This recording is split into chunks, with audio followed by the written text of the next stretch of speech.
नमस्कार दोस्तों, मेरा नाम है अतुल श्रीवास्तव और स्वागत है आपका नेक्सस जीएस में। स्टैटिक जीके का डोज सेट नंबर है 16। तो ये सीरीज़ जो है लगातार चलाई जा रही है और नेक्सस जीएस के यूट्यूब चैनल पर मॉर्निंग सुबह 10 बजे आपकी ये सीरीज़ अपलोड की जाती है और इसमें उन पॉइंट्स को प्रेफरेंस दी जाती है, उन पॉइंट्स पर फोकस किया जाता है जहाँ से क्वेश्चन बनने की संभावना सबसे ज़्यादा रहती है। तो करंट ओरिएंटेड जीएस हमेशा पढ़ाई जाती है नेक्सस जीएस में।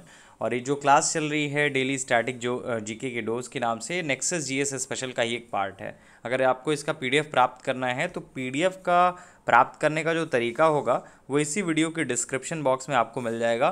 999 का आपको 100 पेज का पीडीएफ मिलेगा और 100 पेज में आपको मैक्सिमम क्वेश्चन आपके एग्जामिनेशन में मिल जाएंगे। वो इसी तरह से डिज़ाइन ही किया गया है कि history, geography, polity, science, economy, हर एक सब्जेक्ट के जो मास्टर क्वेश्चंस हैं जहां से पूछे जा सकते हैं वो अपडेट किए जाते हैं इसमें। चलिए शुरुआत कर देते हैं। डेमो के लिए आप वीडियो देख सकते हैं, तो जो नहीं खरीदना चाहता है वो वीडियो देखता रहे, उसके लिए आपका बेनिफिट होता रहेगा क्योंकि सारा का सारा जो मटेरियल हो प्रोवाइड किया जा रहा है यूट्यूब के माध्यम से। चलिए अमेज़न से स्टार्ट करते हैं। तो अमेज़न जो है दक्षिण अमेरिका की सबसे लंबी तथा अपवाह क्षेत्र की दृष्टि से संसार की सबसे बड़ी नदी है। पूछा जा सकता है कि अपवाह क्षेत्र की दृष्टि से संसार की सबसे बड़ी नदी कौन सी है, तो अमेज़न है, दक्षिण अमेरिका की है। नेक्स्ट है लक्षद्वीप टापू के बारे में बात करें तो लक्षद्वीप टापू जो है दक्षिण पश्चिम भारत में अवस्थित है। पूछा जा सकता है कि कहाँ पे अवस्थित है, तो दक्षिण पश्चिम भारत में अवस्थित है। नेक्स्ट है प्रायद्वीपीय पर्वतों के बारे में बात करें तो प्रायद्वीपीय पर्वतों का जो निर्माण है वो आपका पेलियोजिक महाकल्प से रिलेटेड है। तो प्रायद्वीपीय पर्वतों का निर्माण कहाँ से रिलेटेड है, तो पैलियोजोइक महाकल्प से रिलेटेड है। नेक्स्ट है चिकनी मिट्टी के बारे में बात करें तो चिकनी मिट्टी में जल धारण की क्षमता सबसे अधिक होती है और इसीलिए पौधों को सबसे अधिक पानी इसी मिट्टी में मिलता है।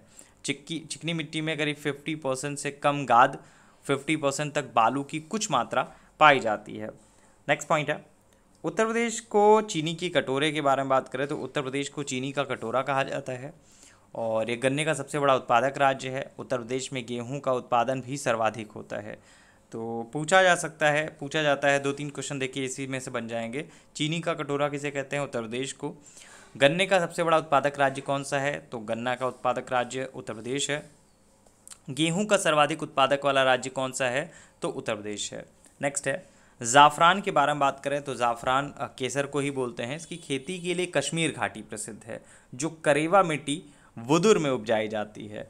तो ये ताजे जल द्वारा जमा की गई मिट्टी होती है। तो पूछा जाता है ज़ाफ़रान के बारे में, पहले तो पूछा जाता था केसर कहाँ सबसे ज़्यादा खेती इसकी कहाँ होती है, तो कश्मीर घाटी सभी को पता चल गया था। धीरे धीरे इसमें अपडेशन जो हो रहा है वो करेवा मिट्टी वुदुर के बारे में पूछा जा रहा है। नेक्स्ट पॉइंट है अल्बर्ट आइंस्टाइन के बारे में बात करें तो अल्बर्ट आइंस्टाइन को प्रकाश वैद्युत प्रभाव की व्याख्या और इसके नियम के आविष्कार हेतु वर्ष 1921 का भौतिकी के क्षेत्र का नोबेल पुरस्कार जो है वो प्रदान किया गया था। नेक्स्ट पॉइंट है भौतिकी में शक्ति या विद्युत शक्ति की वह दर है जिस पर कोई कार्य किया जाता है या ऊर्जा से संचालित होती है।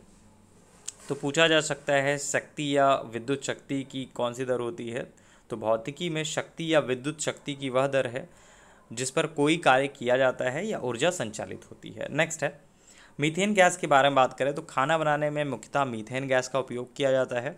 इसे गोबर, कूड़ा, कचरा आदि से प्राप्त किया जाता है। मीथेन को वैसे मार्स गैस भी कहते हैं, दलदली क्षेत्रों में पाया जाता है और इसके अलावा बहुत सारी चीज़ें हैं। फिलहाल हम लोग फोकस देते हैं यहीं पे। नेक्स्ट है एक सामान्य सेल में अमोनियम क्लोराइड या जिंक क्लोराइड को विद्युत अपघटक के रूप में प्रयुक्त किया जाता है तथा मैग्नीज डाइऑक्साइड को कैथोड के रूप में प्रयोग किया जाता है। नेक्स्ट है औद्योगिक नीति के बारे में पूछा जाता है तो भारत की औद्योगिक नीति कब की है, 1948 की। नेक्स्ट पॉइंट है नर्मदा, ताप्ती और साबरमती के बारे में बात करें तो भारत में पश्चिमी दिशा में प्रवाहित होने वाली 3 प्रमुख नदियों में नर्मदा नदी, ताप्ती नदी और साबरमती नदी है। नेक्स्ट है त्रिवेणी नहर के बारे में बात करें तो त्रिवेणी नहर में गंडक नदी से पानी आता है और ये पश्चिमी चंपारण जिले में अवस्थित है। तो कहाँ पे अवस्थित है, पश्चिमी चंपारण जिले में। नेक्स्ट है एस्किमो के बारे में बात करें तो एस्किमो जो है उत्तर ध्रुवीय क्षेत्र के चारों ओर निवास करने वाली जनजाति है जो अलास्का, कनाडा, ग्रीनलैंड और उत्तरी रूस में निवास करती है। नेक्स्ट है पिग्मी के बारे में बात करें, ये भी बहुत पॉपुलर जनजाति है, बहुत पूछी जाती है। तो पिग्मी जनजाति जो है विषुवत रेखीय अफ्रीका के कांगो बेसिन के वर्षा वनों में रहने वाली जनजाति है और ये शिकारी जनजाति है। पिग्मी जनजाति का जो निवास है वो पेड़ों पर बनाई गई झोपड़ियों में होता है, जिन्हें मुंगलुस कहा जाता है। तो मुंगलुस के बारे में भी क्वेश्चन पूछ लिया जाता है। नेक्स्ट है पामीर के पठार के बारे में बात करें तो पामीर के पठार को विश्व की छत के नाम से जाना जाता है। नेक्स्ट है हिंदू वृद्धि दर के बारे में बात करें तो हिंदू वृद्धि दर का जो संबंध है वो जीडीपी से होता है। नेक्स्ट पॉइंट है, नेक्स्ट है अमीटर के बारे में बात करें तो अमीटर जो है वो विद्युत धारा मापन यंत्र है।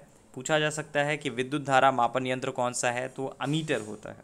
नेक्स्ट है स्टेनलेस स्टील के बारे में बात करें तो स्टेनलेस स्टील का निर्माण जो है लोहे के साथ क्रोमियम के मिश्रण से होता है। बहुत ही पेट क्वेश्चन है किसी भी आयोग का।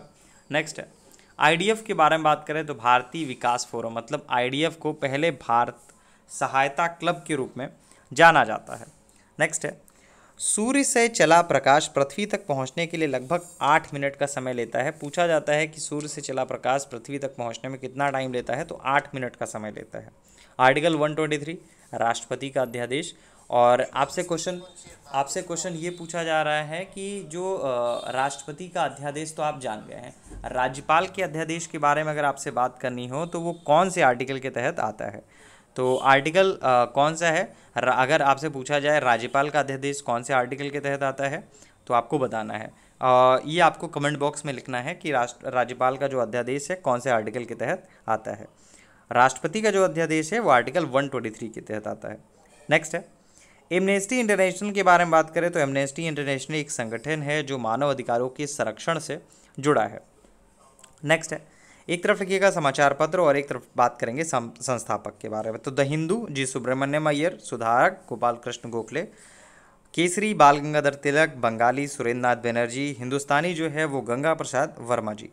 तो ये रहा आपका बोल सकते हैं कि जो नेक्सस जीएस स्पेशल का पार्ट जो चल रहा है इस डेली स्टैटिक जीके के डोज के नाम से, वो ये हमारे व्हाट्सअप नंबर है 7080540001 6390540001। इस नंबर पर आप मैसेज करके प्राप्त कर सकते हैं हमारी पीडीएफ को। और पीडीएफ के लिए जो फीस का पेमेंट होगा वो इसी वीडियो के डिस्क्रिप्शन बॉक्स में उसका पूरा डिटेल आपको मिल जाएगा। और ये अच्छे से समझ लीजिएगा, ये बहुत अच्छे से समझ लीजिएगा कि नेक्सस जीएस स्पेशल में आपको करंट ओरिएंटेड जीएस पढ़ाया जाता है और वो डाटा पढ़ाया जाता है जो एग्जामिनेशन के लिए ओरिएंटेड होगा। और ये पीडीएफ जो है हर महीने अपडेट कर दी जाती है। हर महीने की प्रत्येक माह की 1 तारीख को ये आपको नई पीडीएफ प्राप्त होगी। ठीक है, अगर आप सितंबर की लेते हैं तो आपको दूसरी पीडीएफ मिलेगी, अक्टूबर में आप लेते हैं तो उसको दूसरी पीडीएफ मिलेगी, क्योंकि हमेशा हर महीने चीज़ें बदलती रहती हैं। जैसे जैसे चीज़ें इसमें बदलती रहती हैं, नई नई चीज़ें इसमें अपडेट होती रहती हैं, पुरानी चीज़ें इसमें कुछ कट हो जाती हैं, नई चीज़ें इसमें ऐड ऑन हो जाती हैं। ठीक है, चलिए फिलहाल स्टैटिक जीके के डोज 16 के लिए इतना ही।